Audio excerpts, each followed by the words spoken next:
Luke 18:9-14. Also he spoke this parable to some who trusted in themselves that they were righteous and despised others. 2 men went up to the temple to pray, one a Pharisee and the other a tax collector. The Pharisee stood and prayed thus with himself, God, I thank you that I am not like other men, extortioners, unjust, adulterers, or even as this tax collector. I fast twice a week. I give tithes of all that I possess. And the tax collector, standing afar off, would not so much as raise his eyes to heaven, but beat his breast, saying, God, be merciful to me, a sinner. I tell you, this man went down to his house justified rather than the other. For everyone who exalts himself will be humbled, and he who humbles himself will be exalted. If you and I spend time together throughout the day, without question, this is what we will talk about.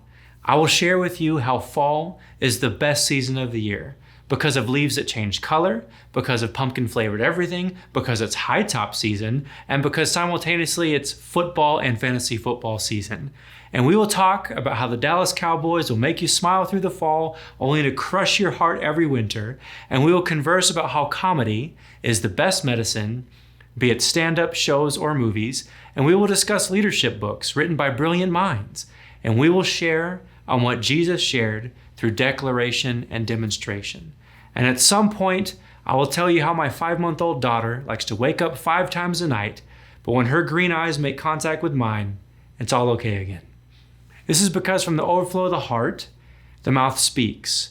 Our sentences reflect our thoughts. And when we look at Luke 18:9-14, we see this principle applied. 2 different individuals are praying out loud what they believe. We have a Pharisee stand up before the presence of God. He thanks God that he is better than other people.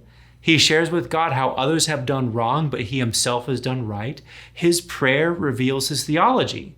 He is going before a holy God, not on the basis of what God has done, but what he has done, concerned not with whom God is, but with whom he is. This is in stark contrast to the tax collector. He won't go near the altar. He won't look God in the eye. Instead, he beats his chest and says the only thing he can think of as his prayer reveals his theology. God, be merciful to me, a sinner. He is going before God on the basis of whom God is, a holy God who gives mercy to sinners. From the overflow of the heart, the mouth speaks. 2 different prayers reveal 2 different theologies.